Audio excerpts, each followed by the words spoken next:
The stars outside the station glowed like silent watchers, a million voices whispering through the vacuum of space as the grand hall inside the interstellar council hub prepared for something it had never seen before the arrival of a species unknown. To their eyes yet heavy in rumors and silent tension that filled every shadow and corner, the lights flickered. Once then steadied, bathing the chamber in a soft silver hue, and the sound of clicking claws, rustling scales mixed with the low hum of translated thoughts. Each species present had their own way of communicating, some with colors shifting across their skins, others with scent trails or thought pulses. But today they were all focused on one thing: the entry doors at the far end of the hall, the ones that would soon open to reveal the humans. A hush spread across the crowd, the kind that didn't come from fear alone, but from something deeper: curiosity and uncertainty tangled into one, as the doors began to slide open without a single sound, and from the bright corridor beyond 5 figures stepped in, tall, upright, wrapped in light armor that glinted beneath the glow, with simple emblems stitched onto their shoulders. Not signs of war, but of identity and unity. They walked side by side in perfect step, as if they had rehearsed this walk 1,000 times. Or perhaps it was just the way they moved: steady, firm, without hesitation. Not fast, not slow, but intentional. And as they approached the gathering of species, one thing became clear with a strength that cut through every translator and whisper. They made eye contact, not briefly, not out of confusion or by accident, but fully, directly, holding the gaze of each being they passed one by one, their eyes steady, their expressions calm, not smiling, not aggressive, just present and clear, like they belonged, like they had nothing to fear and no reason to look away. The effect was immediate. The beings near the front flinched slightly, a few looked down instinctively, their eyes not used to being locked in place the way humans did. It was a strange thing in the galaxy, because most species avoided direct stares. It was seen as a threat or a challenge or something worse. But the humans seemed unaware, or perhaps they knew and simply didn't care. The leader of the human group, a tall man with short hair and eyes that reflected the chamber like still water, stepped forward as they reached the center of the gathering. He looked around, not with arrogance, but with openness, as if offering something silent, something ancient and deep, like a truth buried beneath thousands of years. And as his gaze passed over the assembled council, each representative felt it: not pain, not danger, but presence. The humans were here, and they had brought something more than just themselves. They had brought awareness and the ability to meet another without fear. The main representative of the council, a towering being with 3 eyes and a shimmering cloak, moved forward slowly. His kind rarely stood so close to newcomers, preferring to observe from a distance.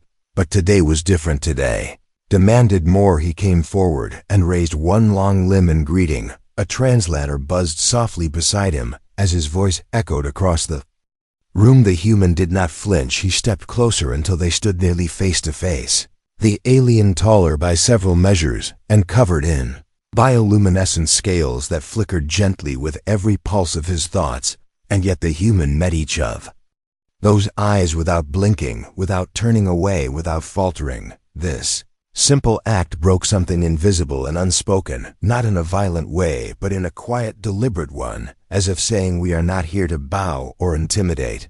We are here to meet and understand, and we will not pretend to be less than we are just to comfort you. The alien leader studied him, then looked toward the rest of the human group, who stood just as still, just as composed, each one quietly scanning the room, not with suspicion but with recognition. They were not here to prove something, they were simply here, and that was enough. In the far back of the chamber, a young being barely out of its hatching cycle leaned closer to its guardian, whispering a question about why. The humans looked directly at everyone, and the elder paused for a long time before answering in a low voice that carried more weight than sound. Perhaps they do not fear what they see, perhaps they choose to be seen. And the child watched with wide eyes as the humans continued to stand in the heart of the council, their heads high, their gaze unwavering across the room. Murmurs began to rise, not out of panic, but of intrigue.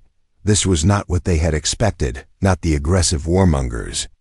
Described in ancient warnings, not the savage survivors of a harsh world that only took and destroyed what it touched, but something else, something more controlled and self-aware, like a species that had fought long wars among themselves only to rise united from the ashes, not because they were the strongest, but because they had learned to look into each other's eyes and still choose peace. One of the humans, a woman with braided hair and a calm face, turned to face a curious being with soft fins and glowing cheeks. She knelt slightly to match its height and looked into its large, reflective eyes, offering not a word, but a steady, quiet stare. And slowly the being tilted its head, and for the first time in its life, held the gaze of another without fear. It smiled, or the closest it could come to a smile, and something shifted again. Not just in the chamber, but in the mood that spread like warmth through cold metal walls. Humans had not come with weapons drawn or ships towering in threat. They had not arrived with declarations or demands. They had stepped forward with open eyes and clear intent, and somehow, that was more powerful than any show of force. They had crossed a line that no other species dared to cross, not by stepping forward, but by standing still and being fully seen without looking away. And so the council watched and waited for what would come next. But in that moment, in that silent shared breath of presence, one thing became certain: the humans were here, and the galaxy would never look the same again. The council chamber did not return to its normal state, even after the humans stepped back and took their place near the observers section. Their presence had left a mark, not a loud one, but one that echoed through silence like a stone dropped in still water, slow ripples, reaching every mind, every corner of thought. As the beings of the galaxy began to process what had just happened, they were not used to this kind of energy, a calm, yet heavy force that said everything without speaking too much. The humans had shown no weapons, no posturing, no desperate display of culture or superiority, and yet they had unsettled the room in the most unexpected way by simply being present, by holding the gaze of dozens of species without flinching behind the walls of the main chamber. The members of the council gathered in their private chamber, the air filled with the faint hum of overlapping languages, their translator nodes glowing and shifting as each representative spoke in turn. Some were troubled, others curious. One leaned forward, tapping its long claws together as it described the feeling of being looked at by the humans. It was like being studied, but not judged. It was like they were searching for something behind the surface, a kind of search that made you wonder what they saw in you, and whether you were proud of what they would find. One of the older representatives, a thin, long-limbed being with a voice like dry leaves, reminded the others of what the archives had once said about humans, scattered across old scout logs and emergency broadcasts, fragments of encounters that never became full alliances, warnings about their endurance, their aggression, their stubborn belief in their own worth. Some reports claimed humans laughed in the face of death. Others claimed they were impossible to break or bend, that they adapted too fast, that they fought with strange hope and fierce loyalty. But all the old records agreed on one detail: when humans spoke to you, they looked directly at you, as if your words were only part of the conversation, as if your soul was being weighed in the space between blinks. This time, however, things were different. These humans were not soldiers or invaders, they were diplomats, yet even the most peaceful ones carried the same gaze. Not cold, not threatening, but firm and still full of quiet questions. The kind of questions that didn't need to be said out loud, the kind that made others question themselves. The council discussed this for a long time, some suggesting the humans were manipulating them through cultural psychology.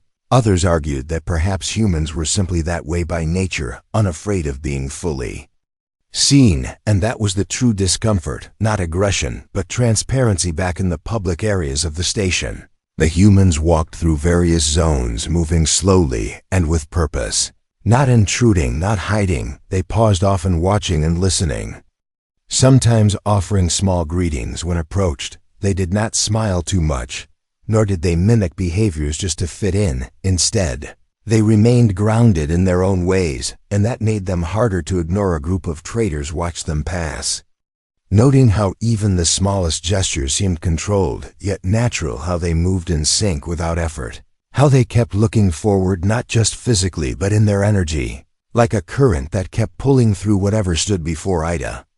Group of young alien cadets gathered near one of the view decks, whispering among themselves, daring each other to speak to the humans. One of them finally walked forward, trembling, slightly unsure of what to say. The human standing nearest turned his head slowly and met the cadet's eyes without a single movement of doubt. The cadet froze, expecting some kind of reaction. Maybe a challenge, maybe a smile, but what came instead was something else. The human simply waited, eyes calm, focused, open. The silence was not heavy, it was patient. And in that moment, the cadet realized he was being given space to speak.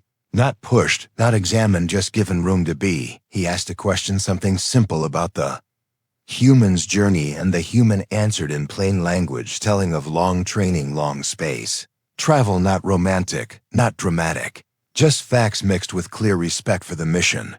They had come not to impress, but to understand. They had not come to make others change, but to find their place in what already existed. And somehow that honesty made the cadet smile, even as he still felt a strange weight in his chest, a pressure that came not from fear, but from respect. Elsewhere, a private recording was being reviewed by a group of interspecies analysts. A short clip of the human representative, locking eyes with the council leader, was being played over and over. Some saw defiance, others saw courage, and one analyst, a quiet thinker with a history of conflict studies, leaned back and said maybe it was neither. Maybe what they were seeing was a species that had finally learned how to carry its past without shame. Maybe humans looked into the eyes of others because they had already looked into the worst parts of themselves and survived. The idea began to spread through quiet networks that these humans were not a threat in the traditional sense. They were not conquerors, they were reminders that presence alone can carry power, that silence can echo louder than words, that confidence without arrogance can change the mood of a room without breaking a single law. Some species began re-watching the footage, studying every small movement of the human's posture, wondering how to replicate it, while others found themselves uncomfortable with the very thought of trying. Perhaps it was not a technique, perhaps it was a truth. The humans, meanwhile, returned to their quarters, calmly discussing their meetings, observing what was shared and what was held back among the aliens. They knew they had caused a stir, but they did not consider it a victory or a tactic. They simply knew that to walk into a room with your eyes forward and your heart steady was how their people had survived endless storms on Earth, how they had crossed oceans, climbed peaks, and eventually reached the stars. They were not better than the others, just different, and in that difference, they found strength. One of them stood alone by a window, staring at the endless field of stars outside, thinking of home and the millions watching from far away and wondering if the galaxy would understand them, not through words, not through science, but through the simple act of standing firm and meeting the gaze of the unknown. With clarity, not pride, not fear, just truth. And for the first time in that station's long history, the silence of space felt like it was listening. Council had always prided itself on being balanced and fair. Every species sitting at the table had a voice, no matter how large or small their place in the galaxy was, and yet something had shifted since the humans arrived, something subtle but steady like gravity, pulling thoughts in a new direction. The conversations now included words that had not been spoken in decades: unity, resilience, strength, through calm, not through conquest, and above all the concept of presence.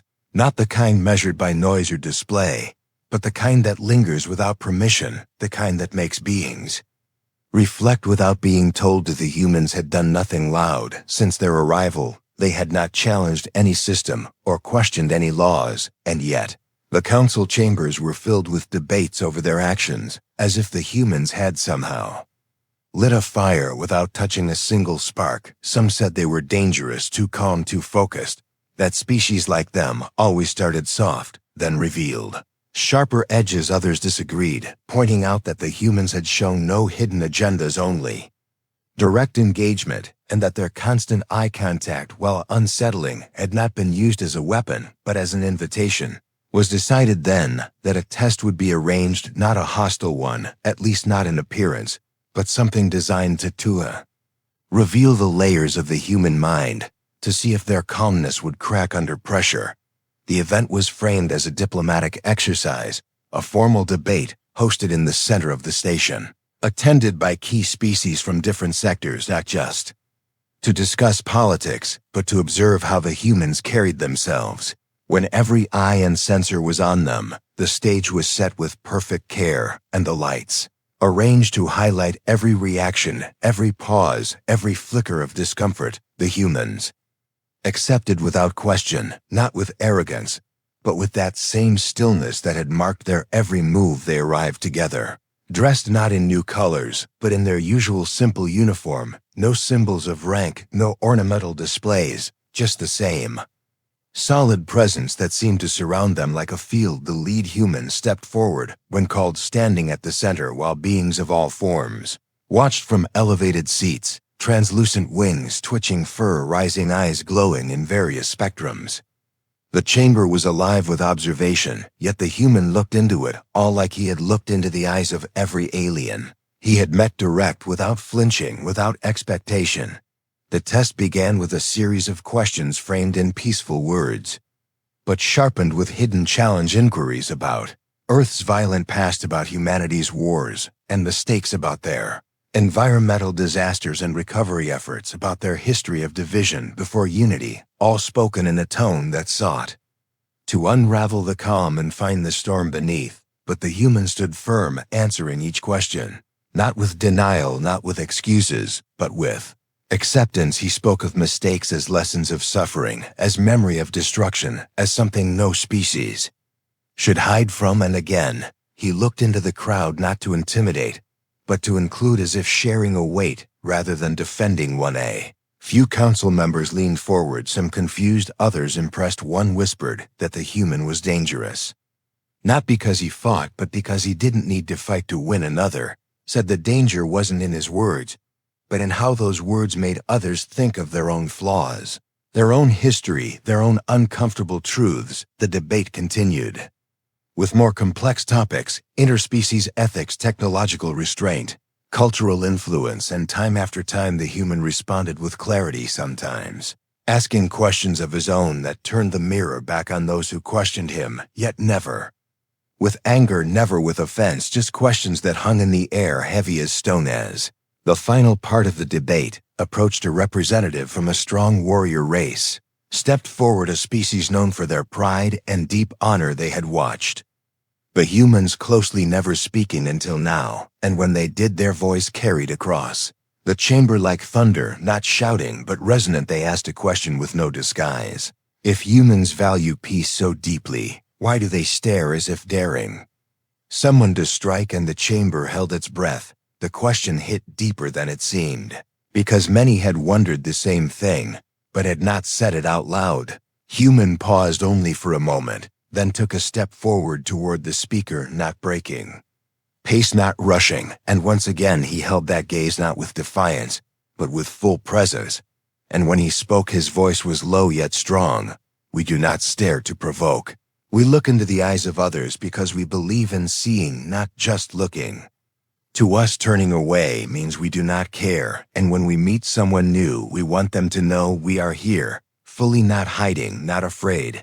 And if that is seen as challenge, then perhaps challenge is simply another word for truth. There was no applause, only silence, not empty, but filled with shifting thoughts across the chamber. Eyes met in the crowd, where they had once avoided contact. Beings who had long avoided direct gaze now looked at each other in brief, uncertain attempts to feel what the humans felt. And somewhere in the back, a young diplomat from a species known for avoiding confrontation stood up and walked slowly toward the human, offering a formal gesture of recognition, not as a test, not as submission, but as a quiet moment of shared space. The human returned the gesture, and for the first time in the chamber's long history, two species locked eyes, without fear, without dominance, just understanding. Later, in the private rooms of the council, the analysts and observers would review The recordings not just of the humans' words, but of the reactions in the room, how many beings shifted in their seats, how many looked up instead of down, how many seemed changed not by data, but by contact, by the simple act of being fully seen. And in the reports that followed, there were notes of caution as always, but there were also phrases, rarely used in such documents, phrases like emotional resonance and psychological clarity and shared perspective, and while the council debated what all of it meant, while diplomats measured the meaning of the humans' presence, the humans themselves returned to their quarters in silence, speaking only to one another in brief, soft exchanges, not celebrating, not strategizing, only reflecting. They knew what they had done was not to prove something, but to reveal something not about them, but about the galaxy, about what it feared, what it hoped, and what it still needed to learn, because the truth was simple. When the humans looked into the eyes of others, they were not only saying we are here, they were asking a deeper question. Our youth station had never felt this quiet before, not in sound but in movement, and thought the corridors were still alive with activity, but underneath that routine, there was a slow shift, like a tide that changes direction without making a wave. The presence of humans had started, something that could not be reversed, not through decision, not through resistance, because what had been shown could not be unseen. Every conversation now carried the weight of that calm gaze. Every meeting was colored with the memory of humans, standing tall, speaking simply, and looking directly into the hearts of those before them. The council tried to hold its structure. The ancient rituals of debate and delay still went on, but they felt hollow now, as if wrapped in something thin and fragile. The older members whispered warnings about emotional manipulation, about the danger of open presence, about the slow influence of silent strength, and yet no one could deny that even the most cautious minds were now rethinking their foundations, because the humans had shown no aggression, no claim of superiority, only truth, expressed without apology, and in that truth something had stirred in every being who had watched them. Was on the fourth day that one of the strongest voices in the council stepped forward, not with agreement, not with anger, but with something deeper, something heavy with pride and fear and unwilling respect. This was a being known across several sectors for strength and strategy, a leader of systems and fleets whose species had once challenged others with fire and steel, only to step into peace when survival required it. And now that same being stood before the human delegation, eyes narrow, shoulders high, speaking in a voice that did not tremble, but did not rise either, and he asked one question that filled the room like gravity. Why do you not lower your eyes? The human in front was not the first speaker from before. He was younger, quieter, but when he stepped forward, his movements carried the same energy, the same control that held the room in place. He looked into the eyes of the questioner without blinking, without shrinking, and then spoke not with force, but with clear weight. He said, "Where we come from, eye contact means you are present. It means you are not running away. It means you are ready to listen and be listened to, and it means you accept the truth of who stands before you without trying to change it." The leader stepped closer, still testing, still measuring, and then asked, "And what if the truth of the one who stands before you is dangerous or dark or full of anger?" And the human did not step back. He said, "Then we look anyway, because to look away is to lie, and we have seen enough lies in our own history to know what they cost." Silence followed, but it was not cold. It was full of tension that pressed inward like heat rising from deep stone. And then something unexpected happened. The leader, who had never been seen to yield or step down, lowered his eyes, not in shame, not in defeat, but in something quiet and respectful, and he said, "Then let us look together." And as he raised his eyes again, there was no more challenge, only recognition of something, not weaker or stronger, but equal in a way the council had rarely seen. From that moment, things began to shift more openly. Conversations flowed with less resistance. Meetings included humans, not as observers, but as voices. Questions were asked, not about what the humans wanted, but about what they saw, because slowly the others were beginning to understand that to be seen by a human was not to be judged, it was to be acknowledged fully with nothing hidden. and that was something many had never truly experienced, not even among their own kind. The lower decks of the station where workers and visitors moved through their tasks. The story of the human gaze had spread like quiet fire. A young maintenance worker from a species known for avoiding eye contact found himself standing beside a human technician, their hands working on the same system, and after a long pause the young worker lifted his head and met the human's eyes. The moment was brief, but something in it changed the rhythm of his breath. He felt seen in a way he could not explain, and that feeling followed him through the day, lingering like light after a storming. A classroom deep within the station, a group of young learners sat around a display screen, watching footage from the first human arrival. Their teacher paused the video at the moment. The human stepped forward and locked eyes with the council leader and asked, "What do you see?" And one student said strength, another said calm, but the smallest one near the edge said, "I think he is saying I am not afraid of what you are."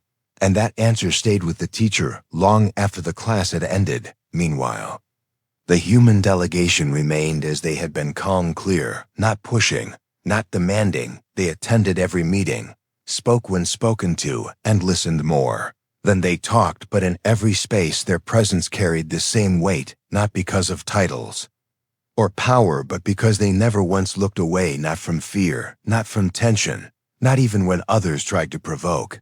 They stood steady, and when they did speak, they spoke with thought, not decoration, and the words they chose were not complex, but they struck deep. In a private message sent to the council head, a representative from a distant sector wrote that the humans reminded him of the silence before a storm, not the destruction, but the clarity, the feeling that something was about to begin that could not be undone. And in that message he asked not what the humans wanted, but how they could be understood, because he had come to believe that the way they saw the galaxy was not from the outside, but from the inside, as if they had always belonged, and only now were being recognized. In the observation deck, the youngest human sat alone, watching the stars shift and shimmer without speaking, until an alien child approached and asked, "Why do you always look at people like that?" And the human turned with soft eyes and said, "Because if I look away, I might miss something important." And the child did not answer, only sat beside him and looked out too, not speaking, not asking, just sitting and watching until the stars seemed less distant and more like something that could be touched. And so the station breathed with new rhythm. The presence of humans, not a storm, but a stillness that changed what it touched, not by force, not by command, but by invitation. And the question that now circled every chamber was no longer, are the humans dangerous, but are we ready to be seen? The council chamber had changed in ways no law could describe and no record could explain. It was no longer just a place where words were exchanged and decisions were delayed. Now it held a different weight, a sense that something unspoken had finally found a voice, not in shouting, not in power, but in presence. And the presence came from the humans who never raised their hands, who never slammed their fists, who never claimed space, yet who never surrendered it. Either they remained as they had arrived, silent, steady, and always looking, always present, never once shifting their eyes from those who stood before them. The final gathering was not called with urgency, but with care. The council had watched enough, had measured enough, had listened not only to words, but to silence. And now it was time to speak, not to argue, but to decide. The chamber was filled to its edge, every seat taken, every species present, some curious, some still wary, many changed in ways they could not yet describe. The air held no tension, only expectation, and at the center stood the human delegation, 5 figures unmoved by pressure, because their strength came not from defense, but from stillness, from standing without need to defend who they were. The council leader, who had once looked at them with calculation, now looked with clarity. He stood before the gathered voices and began not with long speeches or history, but with one sentence: "The humans are not like us, and perhaps that is why we need them here." A ripple passed through the room, not of disagreement, but of realization, the kind that does not come from new knowledge, but from old truths. Finally, seen from the right angle, he continued, speaking of what had been witnessed, of what the humans had not done, just as much as what they had done. They had not pushed.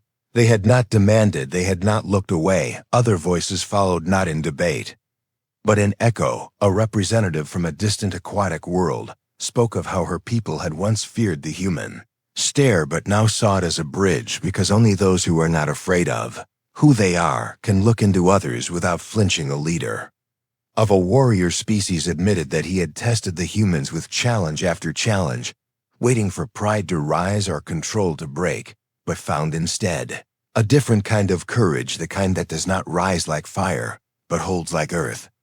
Finally, the quietest voice came from a species that rarely spoke in public, small in size, slow in speech, yet deep in thought. And they said, the humans ask us nothing, but offer us everything, because they see us not as parts of systems, not as enemies or tools, but as beings, and that is a gift we did not know we needed, but now cannot forget. With that, the vote was cast not in a storm, not in celebration, but in stillness. Every representative gave their answer, and the result was clear. The humans would be welcomed not as guests, not as observers, but as members, equal in voice, equal in presence. And when the final word was spoken, the humans did not cheer, they did not bow, they did not even smile too widely. They simply nodded, each of them looking into the eyes of those who watched, as if to say, yes, we heard you. And yes, we will be here. News spread across systems, across ships and satellites and silent outposts, where distant species received the message and paused to wonder who these humans truly were, and how their presence could change what had been static for so long. Some rejoiced, some worried. Many waited and watched as the human ship prepared to leave the station, not because they were finished, but because there were more places to go, more eyes to meet, more truths to uncover and carry with them. Before departure, the youngest human stepped once more into the central hall, not to speak, but to walk through it one last time. He moved slowly, not out of hesitation, but out of respect, passing each delegation with the same calm steps. And when he reached the viewing wall, where the stars stretched endlessly, he stood for a long moment, beside a child from another world who had once feared even a glance from strangers. The child looked up and the human looked down, and they both smiled without needing to say a word. Outside the station, the ship came alive, its systems lighting one by one, not with noise, with rhythm, like a heartbeat returning from sleep. And as it pulled away from the dock, every eye on the station followed it, some with awe, some with questions, but all with awareness that something important had begun. Not a war, not a treaty, not a trade deal, but something more rare. A moment when the galaxy had been asked to look back at itself through new eyes. Inside the ship, the humans stood at the observation deck, watching the station fade into the distance, each of them thinking in their own way about what had happened. Not just the votes, not just the acceptance, but the deeper truth that had become clear through everything they had done. They had not come to lead, they had come to connect. And they had done it not with weapons or technology, but with the one thing they knew best: their presence, their honesty, and their eyes. One of them spoke softly, almost to himself, saying, "We came to be seen, but we also came to see, and in doing both we found something we did not expect." And another replied, "We found that even in the oldest corners of this galaxy, there are beings waiting to be seen, who have never been truly looked at before, and now they know what it means." As the stars stretched before them and the journey to the next system began, there was no ceremony, no dramatic farewell, only the quiet forward motion of a ship carrying the weight of something new, something powerful, not because it demanded power, but because it had chosen something far more lasting: the choice to look and to never look away. And somewhere in that vast quiet space where light travels for centuries and words take lifetimes to echo, the humans moved forward, their eyes open, their hearts steady, their presence a message carried not in sound but in the way they stood, in the way they met every gaze with the simple, quiet truth: "We are here and we see you." End.